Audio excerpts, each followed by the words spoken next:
Hello and welcome. Today I have 25 pieces of art that have been uploaded in 4K, which I find more fun to look at than the other versions, just because they are more sharp. So let's look at them. Today I want to start with this one because at first I said that this card was a bit weird to me. I didn't feel like the people of the furnace would rein someone in. But then I thought, well, let's look at this a little bit again, because we learned a lot from Angrath and chains as well, because for him the chains signify a sort of anger. So maybe that is what happens here. This little goblin on top of the Minotaur is helping the Minotaur break free from his restraints that he has learned from maybe the other people from Theros. He seems to be living in a society right now, and it is crumbling around him as he is maybe being freed from his, well, actual shackles of society, that is. So this red hot anger is now transforming him into a Phyrexian with at least 3 signs of the Phyrexian symbol here. And by the way, every time I will put the artist name in the bottom left, even though you can see it here, I found that to be a little bit small. Then we have a piece of land from Solvinia from the plane Antausia, which is a plane that was ridden with war because of how much mana there is. And yeah, you can see that it is now fertile again, so maybe there will be more war to come there. Then we have the card that has been released last, I think. It is about the beginning of the invasion, and I find this one very special too, and we really need that extra detail to really see what is happening here. So we have, I guess, Kamigawa, maybe Ravnica, or New Capenna. Well, that's a bit weird. Usually when we saw a city, we could just say it's Ravnica, but that's not the case anymore. Then we have Kaladesh, which is very distinct. And but the thing is, we have multiple planes, and this one person is standing in the same way. So that would sort of signify that they might have wanted one person to travel the planes, but they made the person very distinct and from their own world, which I think is very impressive on its own. But it sort of signifies to me that they didn't really want to that they did want to make the normal people or to enable them to travel between planes as well, but they didn't in the end. Then we have Urabrask. His art shows us some pots, which I don't think, no, they are not in his mechanics in any way, and plus he isn't really trying to invade anyone, but maybe that is what we see here, is how he is destroying the tree or something like that. He seems to be cutting something from it, so that might be the case. I'm not sure why his spots are here though, or what he is invading exactly. But what I do love is his engine that is here. I didn't see that before, and I think it shows a bit better here, the fact that there's so much smoke behind him from his own engine. Then we have this long one where the Gitrog monster is standing on one pot, it seems like, and they are fighting, or his tongue at least is snaring werewolf Phyrexian, which is red.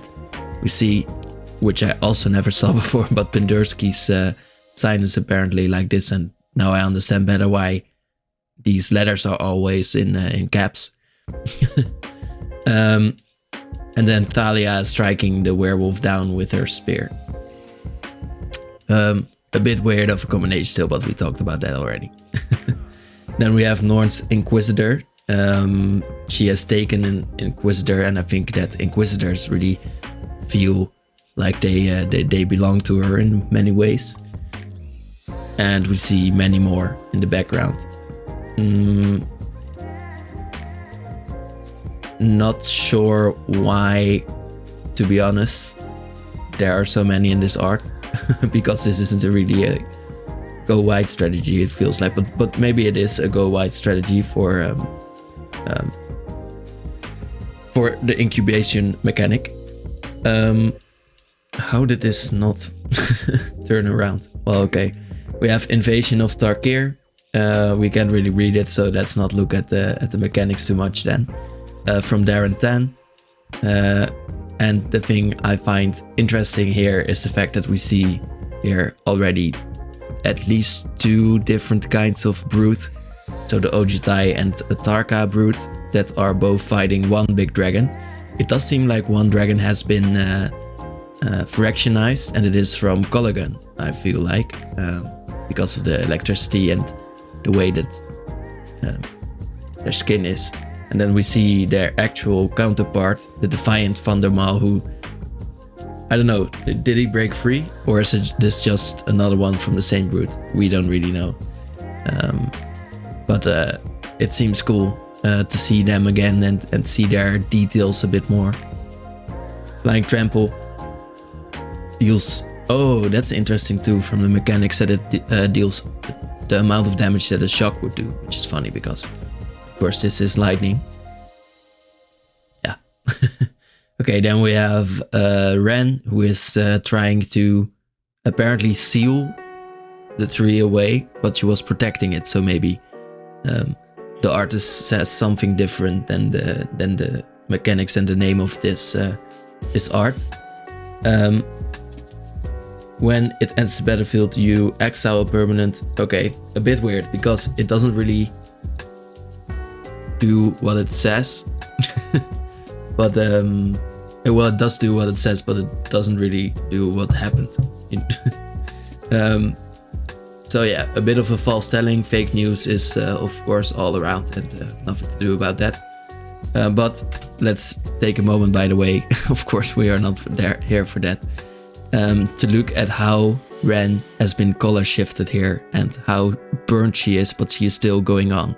That is a sort of resilience that you couldn't really have made with a human counterpart. If they would be charred, they couldn't go on, but a tree, you might think, might live on, even though it is scarred, or at least the seed of it might. That is very special. Also, Ren's being is also in her flames, so as long as her flames go on, she might also be able to survive. Of course, this is a magic world that we can imagine all kinds of things, but it feels like indeed her soul has been changed into flames, as we see from her red eyes. More flame. Chandra Hope's beacon.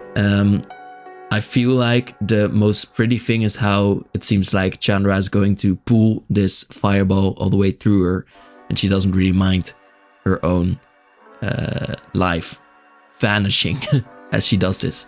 Of course, she is very resistant to heat. I don't know exactly how far that goes, but she has proven that she can go against a lot of it. Plus, it seems like the tree is really indestructible, and she is melting it away. So that should also tell us a lot about her anger right here. We had one jewel land. These jewel lands, by the way, were sort of propositioned as being a good alternative to opening a full art land, but I don't know. It's just a life land, so in mechanic not too strong, I feel. But we see Otawara. I think maybe the floating city. What is this? The invasion tree's branches snake through the streets of Otawara, turning Kamigawa's soaring city into a clouding nightmare. That does seem interesting. I also wonder, because all the buildings have been changed, will those stay around now that the Phyrexians can't reach their other worlds anymore? I feel like it will, and they will have to rebuild this again, and maybe be a bit scared of the oil that is dripping from the waterfalls of Otawara. Oh yeah, that is a bit of danger. I feel like the school beneath Otawara will also be kind of destroyed here. One thing I really like about this is, of course, this is a blue and black land, so they need to put in the blue, which they did with the neon light from the the houses. And then the black is just the darkness and the tree that we see here.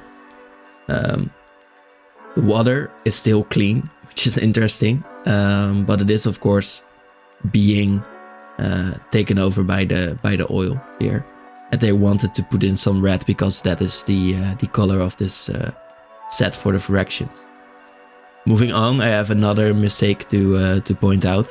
I said before that I didn't really understand why Mavren Fane was on top of a dinosaur with his spear.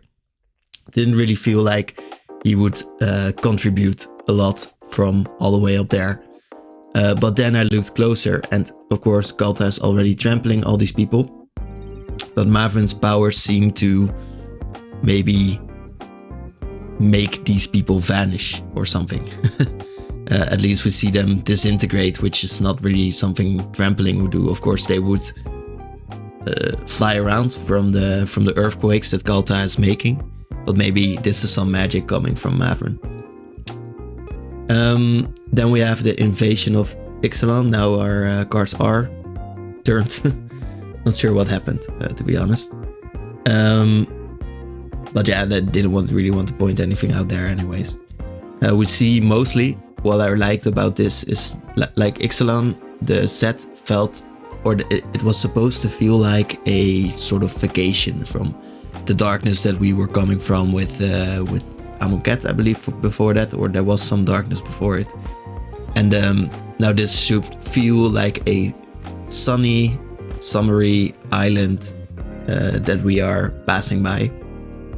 And it still does. I think that is beautiful, but it is really smart that they put the Sun Empire in the sun, for one. And there are big dinosaurs, of course, all making them orange and stuff like that with their feathers.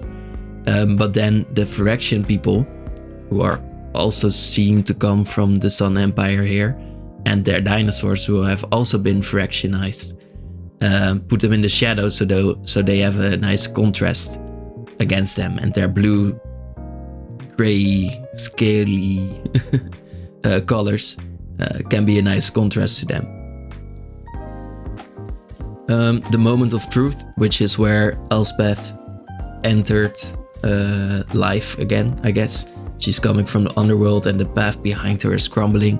I feel like this from Rowena Kai of Sai is a beautiful piece because, for one, we see like the angel feathers floating down as if she was being guided, and she was guided by Serah, so maybe these are like the remains of Serah or her power even. And then we see a different way of showing us the stars of Pharaohs, which I feel like makes this feel large and grand and a big moment for her to step through this light. Plus, it must be very disorienting to come back to life again, and I feel like this, again, the contrast, I guess, between the bright, exactly white of life and death in the stars. While also the feathers sort of show us that they signified her path toward life again, because they are the same color. Then Jin Gitaxias, I still don't know. We have seen a lot of signs about the probes being his eyes. We don't really see the eyes here or the probes here, but we do see like this his tentacles being in the same colors, perhaps.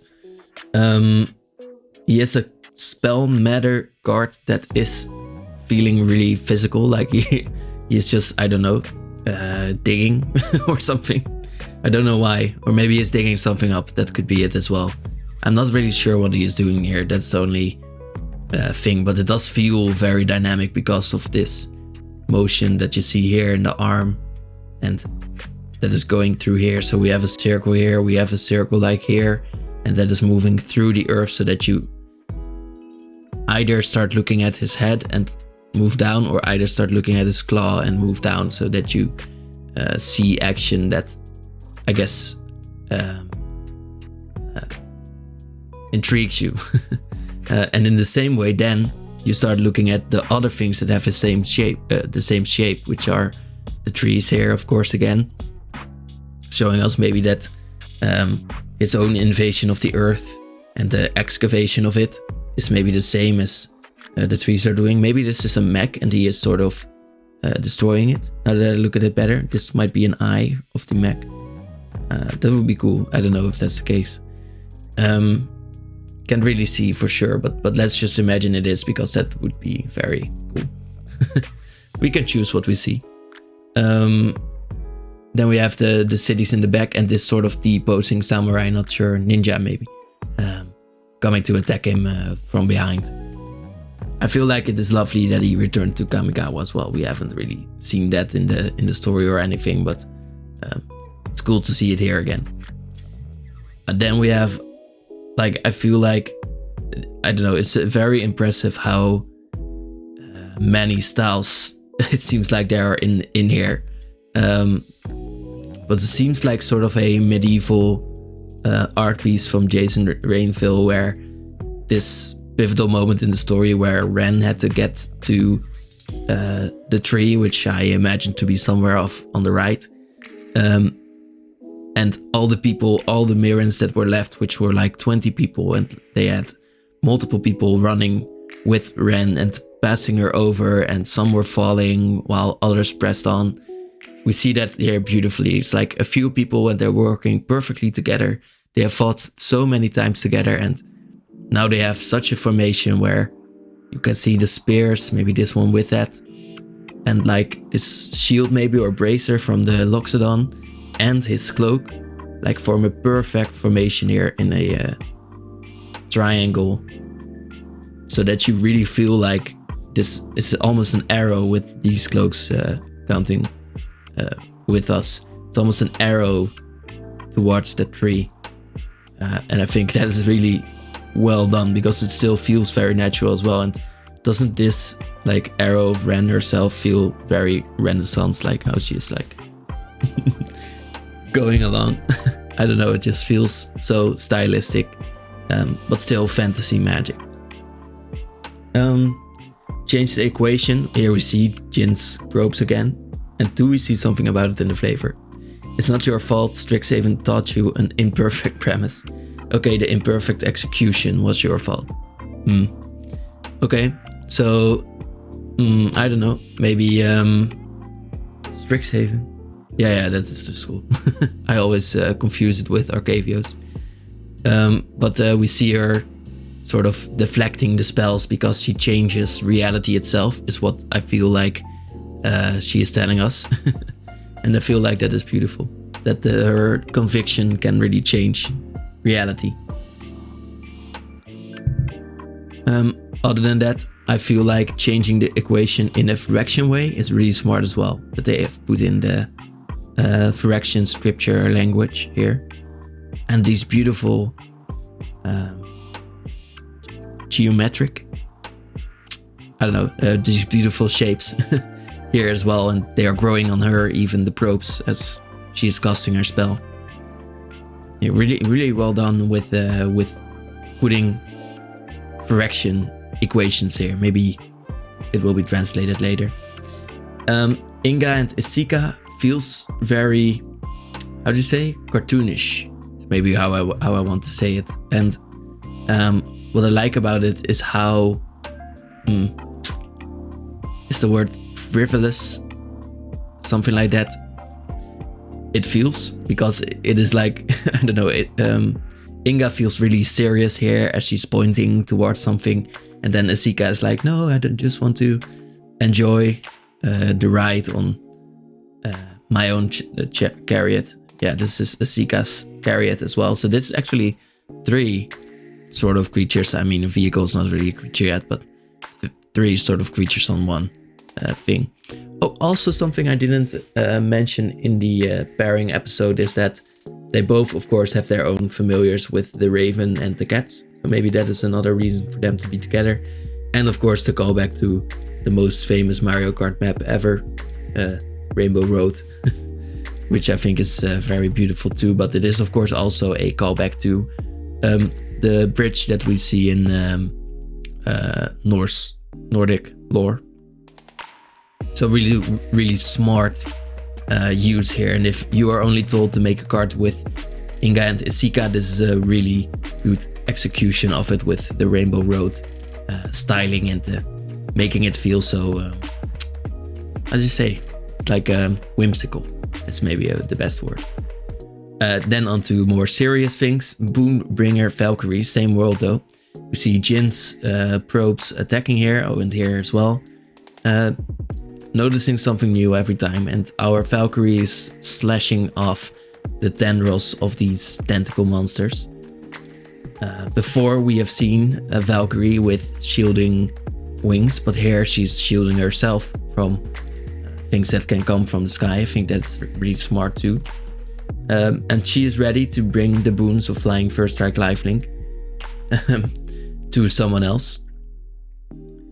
Then her blades were twin beacons, calling the worthy to glory and the wretched to despair. So she's here. I think one thing that is really smart about making a Valkyrie a backup creature is that she will choose the worthy to have her abilities of flying First Strike Lifelink. I feel like that is very on flavor for the Valkyrie. Then I feel like, I know from the Vision article from Wizards, that they had to put in more fairies. People wanted to know more about the fairies from Eldraine. And here we see it, the effect of it, Halo Forager.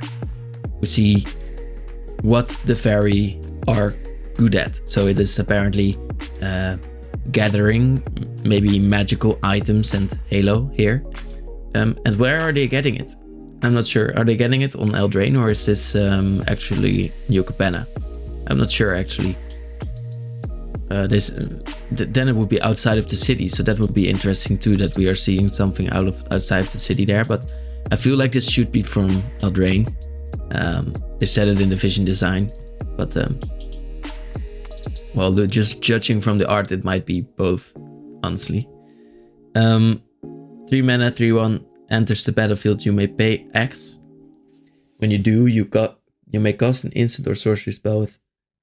Yeah, so it's just saying that they are good at getting magical objects. Not really a clue there. Is there Halo on Eldraine? I don't know.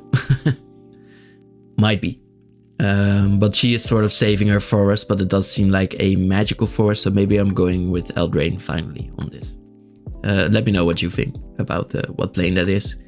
Then we have Kastla, the broken Halo from Zendikar, as we see from the Hedrons, but also the fact that Halos are a thing. They used to be a way for the, I guess, the essence of the Eldrazi to blind the angels and make them repent for their sins of not believing for a while. And it even seems like the Hedrons of Zendikar are bleeding as she has cast her holiness maybe away, not wanting to be blinded anymore and wanting to fight back. But it feels like this is coming from anger more than purity that some of the other angels have shown. Hers is broken as well, and I feel like other angels have bestowed their halos upon other people, making them around their neck or something like that. But interesting that the people of Zendikar, maybe the beings of Zendikar, can help cast this. And that she is all about convoke, maybe the anger of multiple people calling her, is what we are shown here. She seems a little bit broken as well, with the hair coming off from here and sort of hanging over her own weapon here, over her own scythe. I think that is very, really shows her not caring for how she looks, maybe, even though she looks cool, of course, but that's the doing of the artist more than that moment, of course. Then the invasion of Kamigawa. Here we see a sort of ninja against samurai moment, maybe. It feels like these are samurai and these are ninjas, but they move like ninjas anyways. Here we see the ninjas fighting them, and this one must be a samurai. I feel like this is a samurai against ninja moment that they still wanted to include here, and I'm honestly for it, but they told us that they didn't want to do this because of cultural things, but it's okay, it looks cool. Silortha is a new Apex from Ikoria, of course. The 5 apexes that we saw don't have to be the only ones. And I've become kind of a fan of Ikoria because these creatures will keep evolving every time we see them. They might get new skills, they might get new maybe wings or other parts. And of course, what's really cool is our skill creature here is a crab with 4 legs.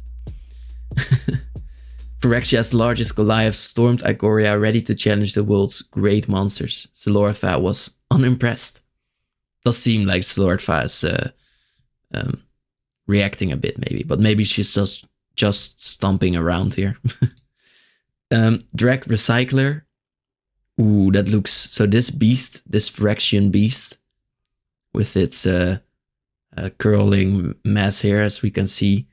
That's really smart, by the way, to show us how long his tail is by saying, you know how exactly the curvature is, so you can guess. It goes up there, it comes down like this, so you can guess how long the tail is. Even though I don't have a lot of space in the card. That's really smart, first of all. Then really metal, I feel like you saw this already probably, but he is keeping this person in to sort of go and recycle it. You can sacrifice the creature or the artifact and drain each opponent and gain 1. Bodies 2 damage to survive. Phyresis are collected and broken down into useful raw materials. So this is just a recycling machine. How green of the Phyrexians. And then last but not least, the Great Work, which is the backside of Urabrask that we saw before. We see here a lot of tubing. It's sort of his theme, Urabrask's theme. And we see that they are building something. Not sure what, but this is a giant creature. It almost looks like Kozilek or something.